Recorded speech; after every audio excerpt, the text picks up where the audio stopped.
ஆண்டவரும் இரட்சகரும் மீட்பரும் ஆகிய இயேசு கிறிஸ்துவின் நாமத்தினால நம்முடைய ரிஸ்பா தொலைக்காட்சி நேயர்கள் யாவருக்கும் எங்களுடைய புத்தாண்டு நல்வாழ்த்துக்களை தெரிவித்துக் கொள்கிறோம்.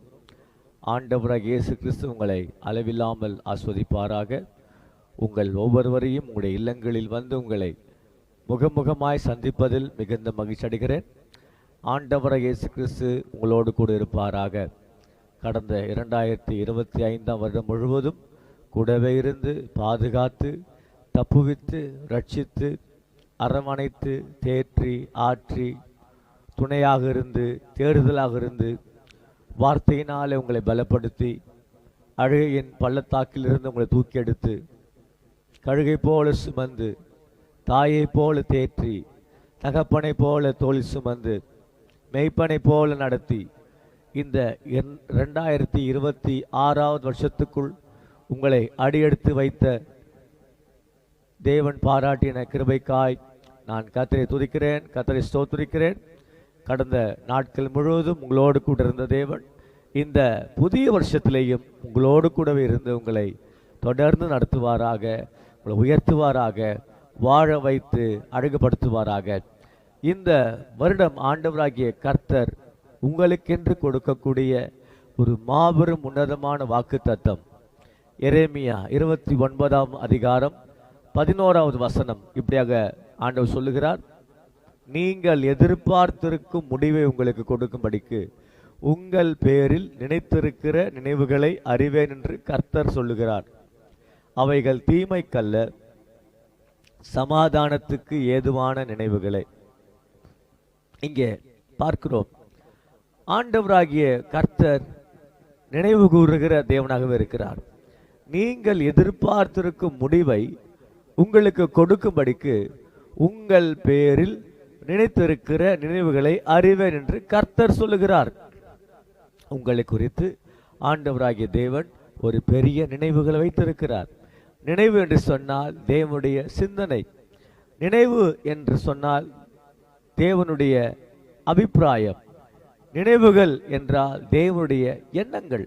கர்த்தருடைய பிள்ளைகளே, நம் ஒவ்வொருவரை குறித்து உங்களை குறித்து ஆண்டவராகிய கர்த்தர் இந்த வருடம் புது வருஷத்தில் ஒரு பெரிய திட்டத்தை வைத்திருக்கிறார், ஒரு பெரிய நினைவை வைத்திருக்கிறார் கர்த்தருடைய பிள்ளைகளே.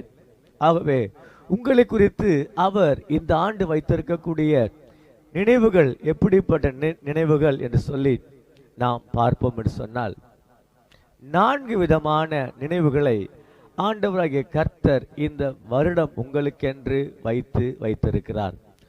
முதலாவதாக, நீங்கள் ஆசீர்வாதமா இருக்க வேண்டும் என்கிறதான நினைவை வைத்திருக்கிறார். இரண்டாவதாக, நீங்கள் இந்த வருடம் ஒரு குறைவும் இல்லாமல் நிறைவு உள்ள ஒரு வாழ்க்கை வாழ வேண்டும் என்கிறதான நினைவை கர்த்தர் உங்களை குறித்து வைத்திருக்கிறார். உங்களுடைய வாழ்க்கையில முடியாத காரியங்கள், நிறைவேறாத காரியங்கள், உண்டாகாத காரியங்கள், தோன்றாத காரியங்கள் எல்லாம் உங்கள் வாழ்க்கையில உண்டாக வேண்டும், அது பலிக்க வேண்டும், அது நடக்க வேண்டும், அது வாய்க்க வேண்டும் என்கிறதான நினைவை கர்த்தர் உங்களை குறித்து வைத்திருக்கிறார். நான்காவதாக, உங்களை உயர்த்த வேண்டும் என்கிறதான நினைவை குறித்து கர்த்தர் தன்னுடைய நினைவில் வைத்திருக்கிறார். அன்புக்குரிய கர்த்தருடைய பிள்ளைகளே, ஆண்டவராகிய கர்த்தர் நல்லவராகவே இருக்கிறார். எவ்வளவு பெரிய சந்தோஷம்! இந்த புதிய வருஷத்தில் அவர் உங்களை பார்த்து சொல்லுகிறார். இங்கிலீஷ் பைபிள் டிரான்ஸ்லேஷன்ல NIV வெர்ஷன்ல இப்படியாக நாம பார்க்கிறோம். உங்களுக்காக நான் வாசிக்கிறேன். For I know the plans I have for you, declares the Lord, plans to prosper you and not to harm you, plans to give you hope and plans to give you a future. இந்த வாசித்த ஆங்கில மொழிபெயர்ப்பில் 4 வகையான காரியங்களை குறித்து நாம் பார்க்கிறோம். அங்கே ப்ராஸ்பர் என்கிறதான வார்த்தை பயன்படுத்தப்படுகிறது. not to harm you, உங்களுக்கு கர்த்தர் தீங்கு நினைக்கும்படி அவர் நினைவில் வைக்கவில்லை என்கிறதான வார்த்தை இங்கு சொல்லப்பட்டிருக்கிறது. மூன்றாவதாக உங்களுக்கு கர்த்தர் நம்பிக்கை கொடுக்க வேண்டும் என்று சொல்லி திட்டம் பண்ணியிருக்கிறார் என்று சொல்லி இங்கே ஆங்கிலத்தில் பார்க்கிறோம். நான்காவதாக plans to give you future, உங்களுக்கு நல்ல எதிர்காலத்தை கொடுக்க தேவன் தன்னுடைய நினைவில் சித்தம் கொண்டிருக்கிறார் என்று சொல்லி நாம் பார்க்கிறோம். ஆனால் இந்த 4 வார்த்தைகளையும் ஆராய்ந்து அலசி நிதானித்து பார்க்கும் பொழுது அவைகளிலிருந்து அநேக அர்த்தங்கள் எனக்கு உண்டானது. ஆண்டவராகிய கர்த்தர் எனக்கு கற்றுக் கொடுத்த அந்த 4 காரியங்களை உங்களோடு கூட பகிர்ந்து கொள்ள வேண்டும் என்று விரும்புகிறேன். Firstly, plan to prosper you. Plan to prosper you என்றால் அர்த்தம் என்ன? உங்களை செழிக்க வைக்க வேண்டும் என்பது தேவனுடைய திட்டமாகவே இருக்கிறது. உங்களை ஆசீர்வதிக்க வேண்டும் என்பது தேவனுடைய லட்சியமாகவே இருக்கிறது. உங்களை செழிப்புள்ள வாழ்க்கை வாழ வைக்க வேண்டும் என்பது உங்களை குறித்த தேவனுடைய நினைவாக இருக்கிறது, தேவனுடைய நோக்கமாக இருக்கிறது. இரண்டாவதாக, பிளான்ஸ் டு ப்ரொவைட் யூ. அந்த plans not to harm you என்று சொல்லப்படுகிறது. அந்த வார்த்தைக்கு மூல பாஷையில் பார்ப்போம் என்று சொன்னால் பிளான்ஸ் டு ப்ரொவைட் யூ, உங்கள் வாழ்க்கைக்குரிய அனைத்து தேவைகளையும் சந்தித்து உங்களை மகிழ்ச்சியாக்க வேண்டும் என்று சொல்லி ஆண்டவராகிய கர்த்தர் தன்னுடைய நினைவில் சித்தம் கொண்டவராக இருக்கிறார்.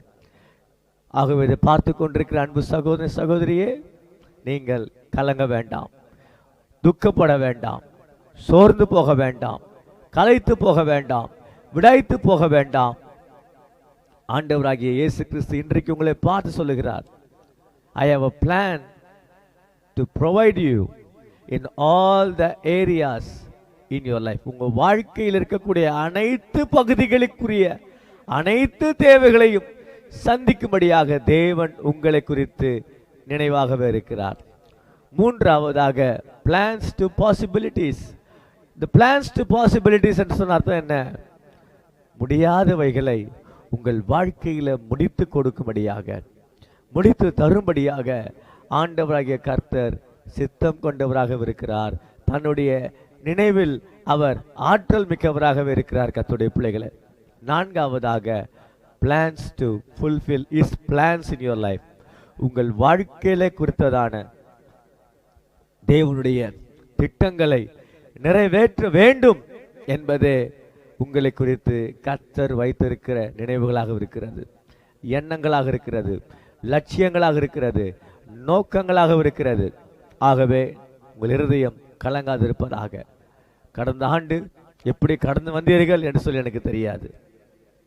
உங்களுடைய நிலையிலிருந்து பார்த்தால்தான் நீங்கள் கடந்து வந்த சூழ்நிலையை நான் நடந்து கொள்ள முடியும்.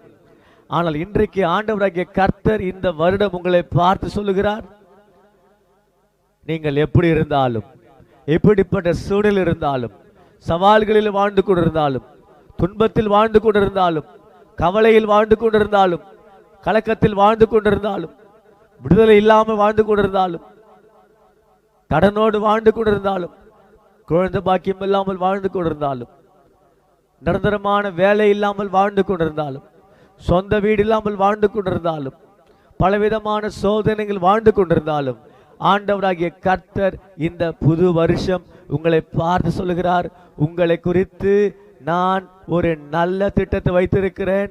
அந்த நல்ல திட்டம் நீங்கள் ஆசீர்வாதமாக இருக்க வேண்டும். அந்த நல்ல திட்டம் நீங்கள் குறைவில்லாமல் வாழ வேண்டும்.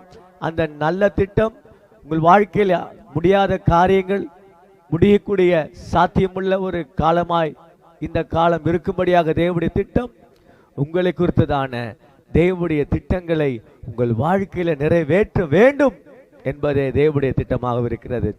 ஆகவே நீங்கள் சந்தோஷமாயிருங்கள், சந்தோஷப்பட்டு களிகூறுங்கள்.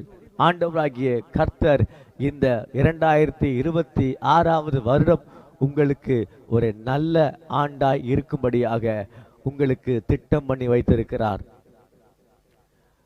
பார்க்காததை நீங்கள் பார்க்க போகிறீர்கள், போகாத தூரங்களுக்கு நீங்கள் கடந்து போக போகிறீர்கள், சாதிக்க முடியாததை இந்த வருடம் நீங்கள் சாதிக்க போகிறீர்கள், லட்சிய கரைகளை நீங்கள் அடைய போகிறீர்கள்.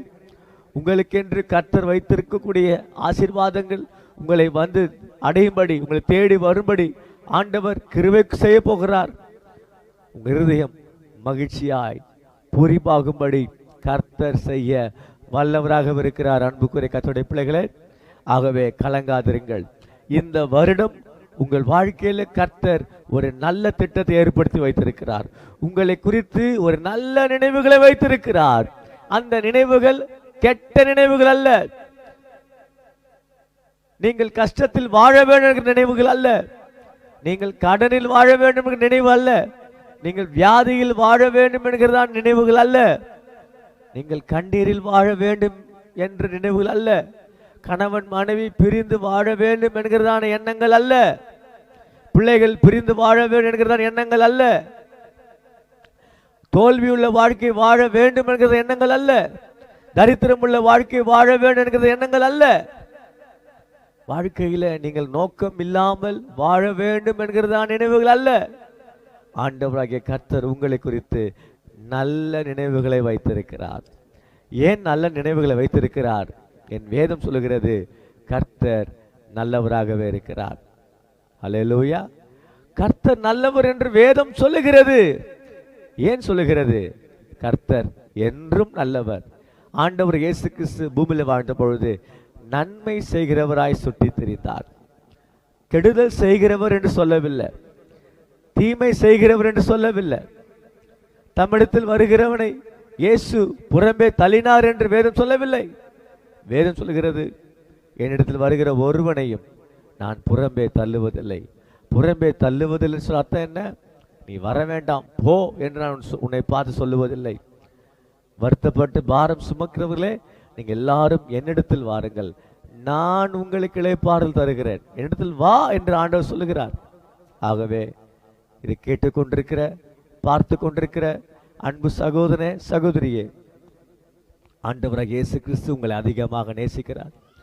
நீங்கள் யாராக இருந்தாலும், எப்படிப்பட்ட சூழ்நிலையில் வாழ்ந்து கொண்டிருந்தாலும், உங்களுடைய காரியங்கள் எப்படிப்பட்ட காரியமா இருந்தாலும், ஆண்டவராக இயேசு கிறிஸ்து உங்களை நேசிக்கிறார். இந்த வருடம் உங்களை வாழ வைக்க வேண்டும் என்று விரும்புகிறார். இந்த வருடம் உங்களுக்கு ஆயுசு நாட்களை கூட்டி கொடுக்க வேண்டும் என்று விரும்புகிறார். இந்த வருடம் நீங்கள் வெற்றியுள்ள வாழ்க்கை வாழ வேண்டும் என்று விரும்புகிறார். இந்த வருடம் நீங்கள் சந்தோஷமுள்ள வாழ்க்கை வாழ வேண்டும் என்று விரும்புகிறார். இந்த வருடம் நீங்கள் சமாதானமுள்ள வாழ்க்கை வாழ வேண்டும் என்று விரும்புகிறார். இந்த வருடம் நீங்கள் ஆரோக்கியமுள்ள வாழ்க்கை வாழ வேண்டும் என்று விரும்புகிறார். இந்த வருடம் நீங்கள் மேன்மையுள்ள வாழ்க்கை வாழ வேண்டும் என்று விரும்புகிறார். இந்த வருடம் நீங்கள் ஆசீர்வதிக்கப்பட்ட வாழ்க்கை வாழ வேண்டும் என்று விரும்புகிறார். ஆசீர்வதிக்கப்பட்ட வாழ்க்கை என்று சொன்ன என்ன? பொருளாதாரத்தில் ஆசீர்வாதம், உங்களுடைய சரீர சுகத்தில் ஆசீர்வாதம், கர்த்தர் கொடுக்கிற பாதுகாப்பில் ஆசீர்வாதம், ஆக சகல நன்மைகள் பெற்று சுகமுள்ள வாழ்க்கை வாழ வேண்டும் என்பதே உங்களை குறித்து தேவனுடைய சித்தமாக இருக்கிறது. ஆகவே இந்த வருடம் எப்படி இருக்க போகிறது? நான் என்ன செய்ய போறேன் எனக்கு தெரியலையே, எப்படி இருக்க போறேன்னு தெரியலையே, இப்படியே தான் இருப்பேனா, வாழ்க்கை மாறாதா என்கிற கலக்கத்தோடு பார்த்து கொண்டிருக்கிற உங்களை பார்த்து ஆண்டு சொல்லுகிறார், இந்த வருடம் நீங்கள் எதிர்பார்த்திருக்கக்கூடிய அனைத்து நல்ல காரியங்களையும், விசேஷித்த காரியங்களையும் ஆண்டவர் உங்கள் வாழ்க்கையில கைகூடி வர பண்ணுகிற ஆண்டா இருக்க போகிறது. கைகூடி வர போகிற காலமாக இருக்க போகிறது. ஆகவே சந்தோஷமாயிருங்கள், கவலைப்படாதிருங்கள், உங்கள் இருதயம் கலங்காதிருப்பதாக. ஆண்டவராகிய கர்த்தர் இந்த வருடம் கொடுத்த இந்த வாக்குத்தத்தத்தின்படியே உங்களை ஆசீர்வதிக்கும்படியாக உங்களுக்காக நான் ஜெபிக்க போகிறேன். அன்பின் பரலோக பிதாவே, உம்முடைய குமாரனாகிய இயேசு கிறிஸ்துவின் நாமத்தினால ஆண்டவரே, நீர் சொன்ன வாக்குத்தத்தத்தை, இந்த 2026க்கு நீங்கள் கொடுத்த வாக்குத்தத்தத்தை ஆண்டவரே, இந்த நிகழ்ச்சி பார்த்து கொண்டிருக்கிற ஒவ்வொரு சகோதரனுடைய வாழ்க்கையிலையும், ஒவ்வொரு சகோதரியுடைய வாழ்க்கையிலையும் அடிமை பேசியிருக்கிறேன். ஆண்டவரே, நீங்கள் சொன்ன நல்ல வார்த்தை, வெற்றியுள்ள வார்த்தை, உயிர்ப்பிக்கும் வார்த்தை, வாழ வைக்கும் வார்த்தை, நீங்கள் எதிர்பார்த்திருக்கும் முடிவை உங்களுக்கு கொடுக்கும்படிக்கு உங்கள் பேரில் நினைத்திருக்கிற நினைவுகளை அறிவேன் என்று கர்த்தர் சொல்லுகிறார். அவைகள் தீமைக்கல்ல, சமாதானத்துக்கு ஏதுவான நினைவுகளை. ஆகவே இந்த வருடம் ஒவ்வொரு பிள்ளைகளை குறித்து ஆண்டவரே, நீங்கள் நல்ல நினைவுகள் வைத்திருக்கிறீர். ஒவ்வொருவரும் ஆசீர்வாதமாய் வாழ வேண்டும் என்று நீங்கள் நினைவில் வைத்திருக்கிறீர். ஒவ்வொருவரும் குறைவில்லாமல் வாழ வேண்டும் என்று சொல்லி நீங்கள் நினைவில் வைத்திருக்கிறீர். ஒவ்வொருவரும் எல்லா காரியங்களும் சாத்தியமுள்ள காரியங்கள் வாழ வேண்டும் என்று சொல்லி நீங்கள் விரும்புகிறீர். அப்படிப்பட்ட நினைவுகள் நீர் வைத்திருக்கிறீர். ஒவ்வொருவர் குறித்து நீர் திட்டம் வைத்திருக்கிறீர். ஆண்டவரே, சகோதரி வைத்திருக்கிற திட்டம் அல்ல, அவங்க குடும்பத்தை குறித்து அவங்க வைத்திருக்கிற திட்டம் அல்ல. அவர்கள் எப்படி இருக்க வேண்டும், அவர்கள் பிள்ளைகள் எப்படி இருக்க வேண்டும், அவர்கள் குடும்பம் எப்படி இருக்க வேண்டும் என்று சொல்லி நீங்கள் வைத்திருக்கக்கூடிய எதிர்கால திட்டம், இந்த வருடத்தின் திட்டம் ஒவ்வொரு வாழ்க்கையில் நிறைவேறுவதாக, அது பலிப்பதாக, அது தோன்றுவதாக, அது வாய்ப்பதாக, செழிப்பதாக, ஆண்டவரே நடைபெறுவதாக என இயேசுவின் நாமத்தினாலே பேசுகிறேன். யாரெல்லாம் நிகழ்ச்சியை ஆண்டவரே புது வருஷம் பிறந்தாலும் என் வாழ்க்கை இன்னும் மாறாமல் அப்படியே தான் இருக்குதுங்கிறதா நிலையில் பார்த்து கொண்டு யாராக இருந்தாலும் ஆண்டவரே உங்கள் கரம் ஒவ்வொருவரையும் தொடுவதாக. ஆறுதல் தருகிற தேவன் தாமே ஒவ்வொருவருக்கும் ஆண்டவரே நீர் ஆறுதல் படுத்தும்படிக்கு செபிக்கிறோம்.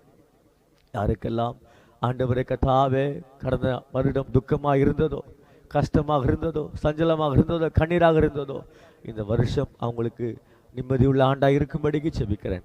மனமகிழ்ச்சி ஆண்டாக இருக்கும்படிக்கு செபிக்கிறேன். எழுந்து போன சமாதானம், எழுந்து போன சந்தோஷம், ஆண்டவரே எழுந்து போன ஆசீர்வாதங்களை பெற்றுக்கொள்ளுகிற ஆண்டாக இருக்கும்படிக்கு செபிக்கிறேன். நன்றி அப்பா. இந்த வருடம் ஆண்டவரே ஒவ்வொருவரும் எப்படி இருக்க வேண்டும் என்று சொல்லி நீங்கள் விரும்புகிறீர்களோ ஆண்டவரே அப்படிப்பட்ட வாழ்க்கை வாழ ஒவ்வொருவருக்கும் அனுகிரகம் செய்வீராக. ஒவ்வொரு வாழ்க்கை சுகத்தை பேசுகிறேன், பலனை பேசுகிறேன், விடுதலையை பேசுகிறேன், சௌக்கியத்தை பேசுகிறேன், பாக்கியத்தை பேசுகிறேன். என் பிள்ளைகள் எல்லாவற்றிலும் வாழ்ந்து சுகித்திருக்க செய்வீராக, செழித்திருக்க செய்வீராக, வெற்றியுள்ள வாழ்க்கை வாழ கிருபை செய்வீராக. கண்மலையின் தேனினால் திருப்தியாக்கும்படிக்கு செபிக்கிறோம் ஆண்டவரே. ஆண்டவரே, இந்த வருடம் பிரிந்த குடும்பம் இணையும்படி செபிக்கிறேன். பிரிந்த கணவன் மனைவி இணையும்படிக்கு செபிக்கிறேன். கர்த்தாவே ஸ்தோத்திரப்பா.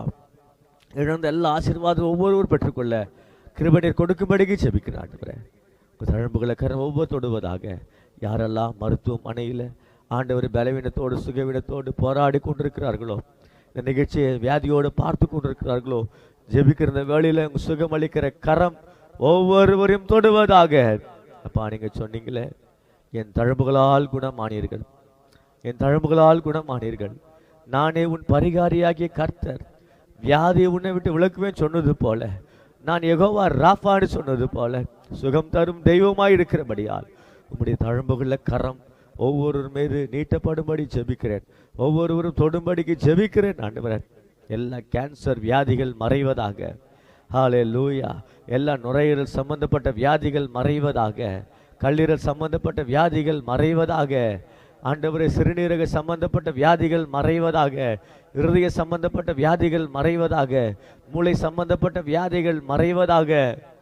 நரம்பு சம்பந்தப்பட்ட வியாதிகள் மறைவதாக, சுகம் அடைவதாக இயேசுவின் நாமத்தில் பேசுகிறேன்.